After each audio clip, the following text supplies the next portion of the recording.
हम पढ़ रहे हैं अतुल कुमार राय द्वारा लिखी गई पुस्तक चांदपुर की चंदा। इसका हमने कल 14वां अध्याय पढ़ लिया था, तो आज इसका 15वां अध्याय पढ़ते हैं। 1.5 महीने की बदहाली के बाद धीरे धीरे चांदपुर का जनजीवन पटरी पर लौट रहा है। जैसे मां से दूर रहा छोटा बच्चा मां को देखते ही मचल उठता है, वैसे ही समूचा चांदपुर अपने पुराने घरों को देखकर मचल रहा है। संघर्ष की बाढ़ में मुरझाए चेहरे धीरे धीरे निखर रहे हैं। उम्मीदों के झोंके में उदास चेहरों की सिलवटें बदल रही है। इधर दिन अब धूसर होता जाता है। आसमान एकदम साफ। भोर की हवाएं सरजू किनारे से पीतांबरी धारण किए बहती है। शीतल, मंद, सुवासित और स्निग्ध। मर्द दिन भर बाहर काम करते हैं। औरतें घर आंगन बुहारती हैं। बच्चे बड़े खामोश हैं। बाढ़ की दहशत देखकर सकुचाई उनकी आंखें अब दियारे की वीरानी देखकर कौतुक से भर गई है। लेकिन बूढ़े आश्वस्त है कि अब तर त्योहार के दिन आ गए। अब तो कुछ दिन बाद रामलीला होगी, ठीक उसके बाद दिवाली और छठ, और फिर चांदपुर के अखाड़े की असली लड़ाई, यानी परधानी का चुनाव। इसी में बर ब्याह, नेवता निमंत्रण, फिर खेत सूखते ही रब्बी की बुआई। आज से तैयारी शुरू है। जिनके घर गाय है उनके घर से गोबर लाकर आंगन की लिपाई हो रही है। कहीं तुलसी जी डूब गई। अब कार्तिक में ब्याह कैसे होगा जी? महावीर जी का झंडा भी तो नहीं बचा। दीना की माई हुक्का जलाकर छठ से कहती है, अरे राम कहो, चाँदपुर बच गया है, ये क्या कम है। इसी बात पर कृतज्ञता से भरे उनके हाथ उठते हैं। जय हो गंगा माए, जय हो सरजू माए, जय हो भिरगू बाबा, बड़ी कृपा है आपकी। आप लोग हैं तो कितना भी भयानक बाढ़ क्यों ना आ जाए, हमने न चाँदपुर को छोड़ा है, न ही हम कभी छोड़ेंगे। हमारी आंखों का पानी ही बाढ़ के पानी को काटता आया है और आगे भी काटता रहेगा। इसी बात पर दीना कहता है, सन 71 में ऐसा बाढ़ आया था कि दो चाँदपुर बन गया, पुराना चाँदपुर और नया चाँदपुर। तब इस गांव में बस 10 घर बचे थे। 10, जो लोग नए चाँदपुर में न जा सके, चाँदपुर के अगल बगल के सुरक्षित गांवों में बस गए। और एक समय जिले का सबसे बड़े गांव का भूगोल ही बिगड़ गया। लेकिन पुराना चाँदपुर ठीक यहीं पर खड़ा रहा। उसमें रहने वाले लोग बाढ़ को अपनी नियति मानकर यहीं पड़े रहे और आज तक यहीं पड़े हैं। आखिर 71, 82 और 98 जब कुछ बिगाड़ न सका, तो सन 2006 क्या बिगाड़ लेगा। फिर उसी विश्वास के सहारे उजड़े घरों को बसाया जा रहा है। 2 महीने पहले इन घरों को उजाड़ने में पश्चाताप के आंसू थे। हाथ पत्थर हो चुके थे। दिल सिर्फ धड़कता नहीं था, बल्कि सरजू की किनारों की तरह दरकता था। लेकिन आज धीरे धीरे सब ठीक हो रहा। आज सबके हाथों में एक नई रवानी आई है। कहीं बांस काटा जा रहा तो कहीं पतलो। कोई ईंट लेने गया है, कोई बालू और सीमेंट। कोई राजमिस्त्री बुला रहा तो कोई मजदूर ठीक कर रहा है। इधर दीना के घर की दीवार को काफी नुकसान हुआ है। खेदन दिख रहा कि भूसा रखने वाला घर का एक ईंट तक नहीं बचा। गाय को बांधने की नाद भी सरजू जी बहा ले गई। सुदामा कहता है कि झांझा बाबा के दालान पर बजरंग बली का आशीर्वाद था, वरना इसको ढहने से कौन बचा सकता था।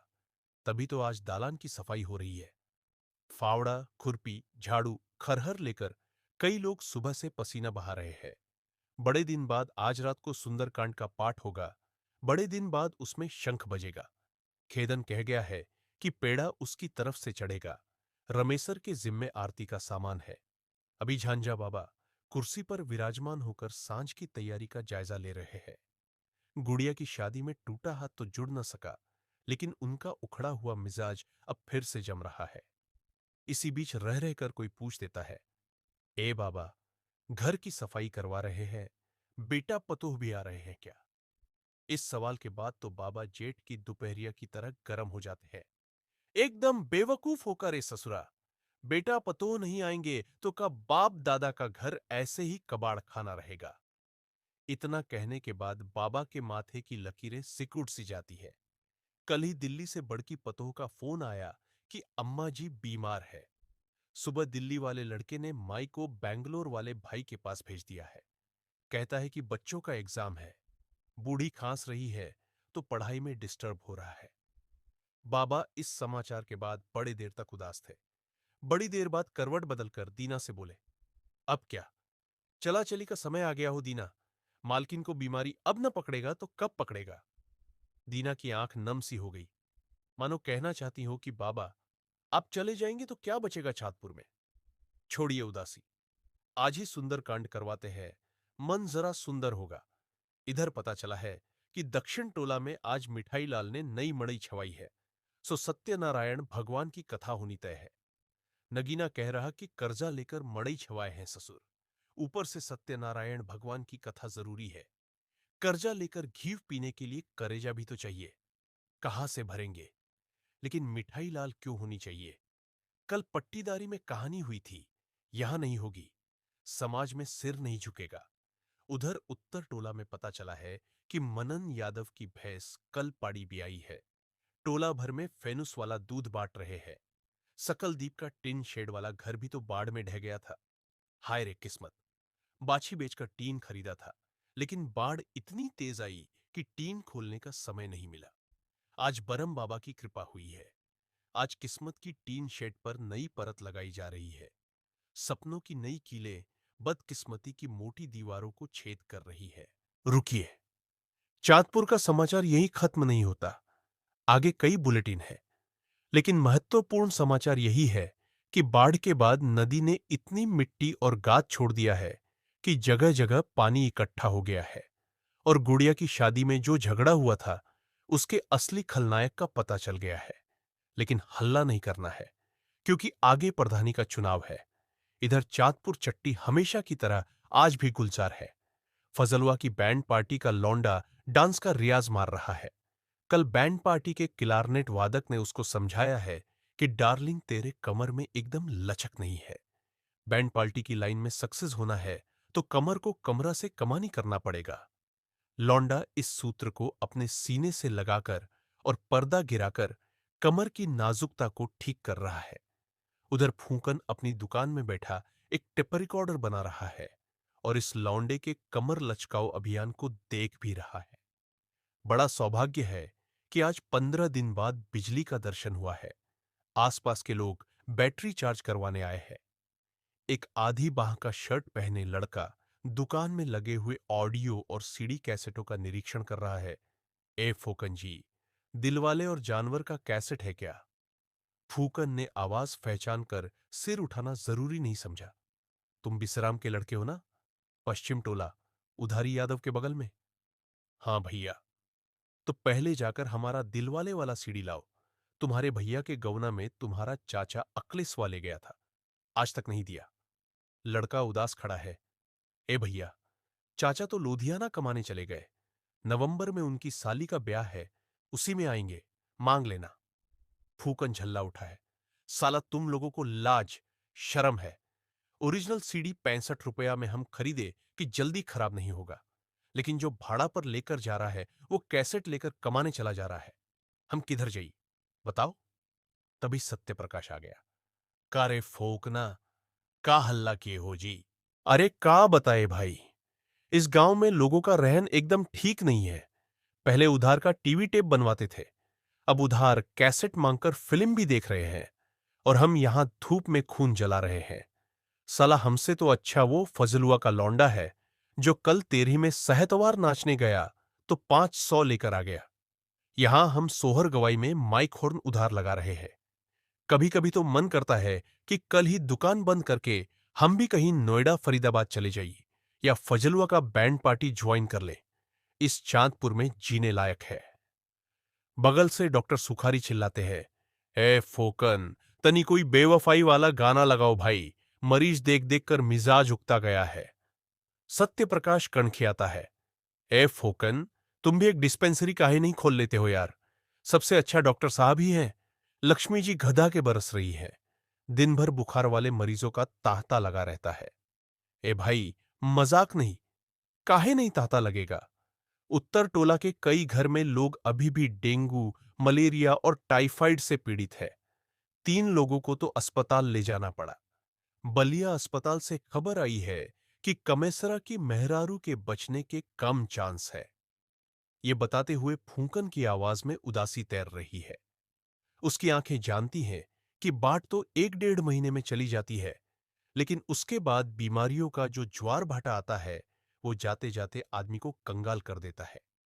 इधर चांदपुर के सरयू घाट पर सूरज डूब रहा है। एक नाव खड़ी है और डूबते सूरज की किरणें सीधे नाव में बैठे लोगों पर पड़ रही है।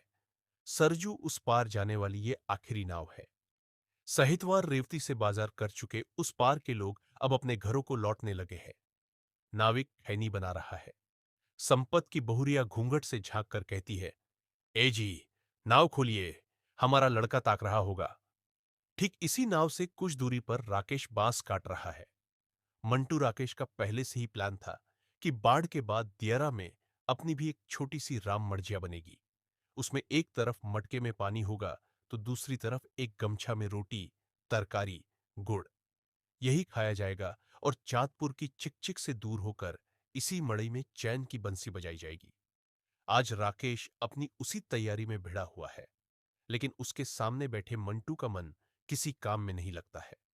सुबह से लेकर दोपहर और दोपहर से लेकर सांझ तक जैसे जैसे सूरज डूबता है, वैसे वैसे उसकी उदासी बढ़ती जाती है।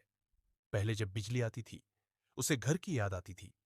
खूब तेज आवाज में गाना बजता था, मानो पिंकी इंतजार करेगी कि लाइट आ गई तो अब मंटू गाना बजाएगा। दोनों के बीच ये बजते हुए गाने ही संप्रेषण के माध्यम थे। उधर छत पर गाना बजता, इधर पिंकी मसाला पीसते, खाना बनाते और खड़ाई करते हुए सुनती रहती, गुनगुनाती रहती। लेकिन अब तो सिर्फ तन्हाइयों के नगमे ही बज रहे हैं। मंटू दिन भर किसी बंजारे जैसा घूमता रहता है, इस दियारा से उस दियारा, कभी इस नाव से उस नाव। मन उसका सरजू की धारा की तरह तिरपट बहता है, कहीं स्थिर नहीं होता। उसे ऐसा लग रहा है कि मौसा उसे अब आंखों से देखना नहीं चाहते। मौसी ने भी लगभग बोलना बंद कर दिया है। मंटू को किसी से शिकायत नहीं है। 1 लाख लोन लेकर ब्याह किए मौसा आखिर गुड़िया की दुर्दशा देखकर कैसे बोले, क्या बोले। सुना है कि गुड़िया के ससुर ने एक नई खबर भिजवाते हुए कहा है कि थाना कचहरी तो होगा, लेकिन हमारे लड़के को आपकी लड़की पसंद नहीं है। मंटू ये सुनकर खींच उठता है। अरे साले, तुम जब मंदिर में गुड़िया को देखने आए थे तब का कर रहे थे? इसी टोला में तो तुम्हारे रिश्तेदार के रिश्तेदार है। पता लगा लिया होता कि लड़की गोरी है कि सांवली है, स्वभाव की ठीक है कि खराब। अब जब सब बाजा बज गया तो लड़की पसंद नहीं है। अरे कभी कभी तो मन करता है कि जाकर इन सबको गोली मार दे। ऊपर से गुड़िया की ननद ने कहा है कि नवंबर में गुड़िया को चांदपुर भेज दो। दोंगे में अगर वॉशिंग मशीन, कूलर लेकर नहीं आई तो विदाई कराने कोई नहीं जाएगा। मंटू को यह सब सोचकर इस दुनिया से दूर चले जाने का मन करता है, लेकिन कैसे? जब तक चांदपुर में चंदा है तब तक चांदपुर उससे कैसे छूट सकता है? उसे याद है, आज 1 महीना हो जाएगा पिंकी से मिले हुए। उस रात के बाद पिंकी का कहीं कुछ अता पता नहीं चला। ये सच है कि वो रात उसके जीवन की सबसे खूबसूरत रात थी। उसी एक रात की चंद खूबसूरत यादें इस जिंदगी के बदसूरत कैनवास पर बिखरी एक खूबसूरत पेंटिंग लगती है। तभी तो आज उस पेंटिंग को देख देख कर मंटू की रातें कट रही है। लेकिन पिंकी की कैसे कटती होगी, ये सोचकर नींद और चैन सब उड़ जा रहा है। चिट्ठियां वो रोज लिखता है और रोज फाड़ देता है। आज गांव में ही नहीं, बल्कि सरयू इस पार से उस पार तक ये खबर तेजी से फैल गई है कि पिंकिया रात को मंटुआ से मिलने के लिए गई थी। ये सब सोचकर मंटू की सांसें और ज्यादा फूलती है। समझ में नहीं आता कि क्या ये सिर्फ अफवाह है या कहीं उस रात टॉर्च जलाने वाले ने उन दोनों को देख लिया था। गांव में दूसरा हल्ला ये भी है कि पिंकी की शादी इसी नवंबर में होगी। ये सुनते ही लगता है कि मंटू का कलेजा अब बाहर निकल जाएगा। सांस इतनी तेज तेज चलती है कि जी घबरा उठता है। उधर गांव में कल से ही रामलीला का रिहर्सल शुरू हो रहा है। सरस्वती पूजा में शामिल हुए सारे लड़के फिर से चंदा मांग रहे हैं। कल सत्य प्रकाश ने खबर भेजवाई है कि मंटुआ से कहो कि वो आज शाम फूकन की दुकान पर मिले। रामलीला में उसका रहना जरूरी है। डब्लू नेता से जहां तक झगड़े की बात है तो सुलह समझौता हो जाएगा। इस तरह से भागना ठीक नहीं है। लेकिन मंटू कैसे जाए? उसके जीवन में तो लंका कांड चल रहा है। एक तरफ कोने कोने में यह खबर चटकारे लेकर बताई जा रही है कि मंटुआ पिंकिया को फंसाया है। दूसरी तरफ डब्लू नेता के कुछ गुर्गे उसे हिसाब बराबर करने के लिए खोज रहे हैं। उसे सत्य प्रकाश पर विश्वास नहीं है, लेकिन राकेश है तो हिम्मत है। जब जब मंटू निराश होता है वो कंधे पर हाथ रखकर हिम्मत बढ़ा देता है। काहे डरते हो बे? दिक्कत होगी तो पिंकी से ब्याह कर लेना। इसी मड़ई में रखना। जो होगा वो हम देख लेंगे। मंटू की खामोशी बड़ी देर बाद टूटती है। साला पॉकेट में इतना पैसा नहीं है कि कैसेट में जुदाई का एक गाना भरवा के रात को सुनते हुए रो सके। ब्याह करेंगे तो का खिलाएंगे बेचारी को। राकेश झट से सलाह देता है, नाव चलाना इस पार से उस पार और क्या। मंटू की आंखें नम हो जाती हैं। राकेश भावुक हो जाता है। उसके हाथ मंटू के कंधे पर चले जाते हैं। पागल हो, ऐसे हिम्मत हारोगे। मंटू हारे ना तो क्या करे। आज देखते ही देखते मौसा, मौसी, गुड़िया और पिंकी सब उससे दूर हो रहे हैं। आज फिर वो खत लिखने बैठा है। मेरी प्यारी पिंकी, देखो ना, आज मड़ई छवा रहा हूं। बांस है और पतलो भी, रस्सी और प्लास्टिक भी रखा है। लेकिन एक करेजा, तुमको पता है कि हमारे इश्क की मड़ई जमाने के तूफान में हिलती जा रही है। जानती हो, आज गांव में हमारे तुम्हारे प्यार के दुश्मन खुलेआम घूम रहे हैं। जिस टेंगरिया की बहन से गांव का एक्को खेत बाकी नहीं है, वो भी हमारे तुम्हारे कैरेक्टर पर शक कर रहा है। जिस ललगोबिना का अपनी मेहरारू से काम नहीं चलता है, वो भी हमको आवारा कह रहा है। जिस रुबिया का रोज भतार बदल जाता है, वो भी हमारे बारे में उल्टा सीधा हल्ला कर रही है। एक करेजा, हम इन सबको कैसे बताए कि पिंकी का प्यार तो गंगा जी का पानी है। तुम लोग उसमें जितना मन हो कीचड़ डालो, लेकिन ऊ न कभी गंदा हुआ था न कभी होगा। लेकिन ए पिंकी, किसको किसको समझाया जाए जी।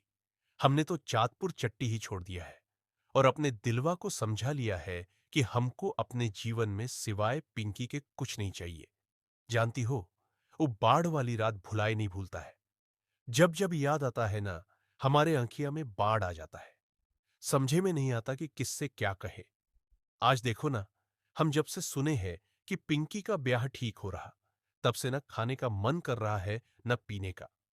पहले तो खूब रोने का मन हुआ, फिर सोचा कि नहीं, हमारी ये चंदा हमको चांदपुर में रोता हुआ छोड़कर नहीं जा सकती। क्या सच में शादी तय हो गई? मोहब्बत की अंतिम चिट्ठी समझकर जवाब जरूर लिख देना। हम वादा करते हैं कि पढ़ने के बाद दिया बुताकर रो लेंगे, लेकिन उफ नहीं करेंगे। ये हमारा वादा है। अपना ख्याल रखना। दिल। I love you. तुम्हारा मंटू चांदपुर, डियर सरयू पार।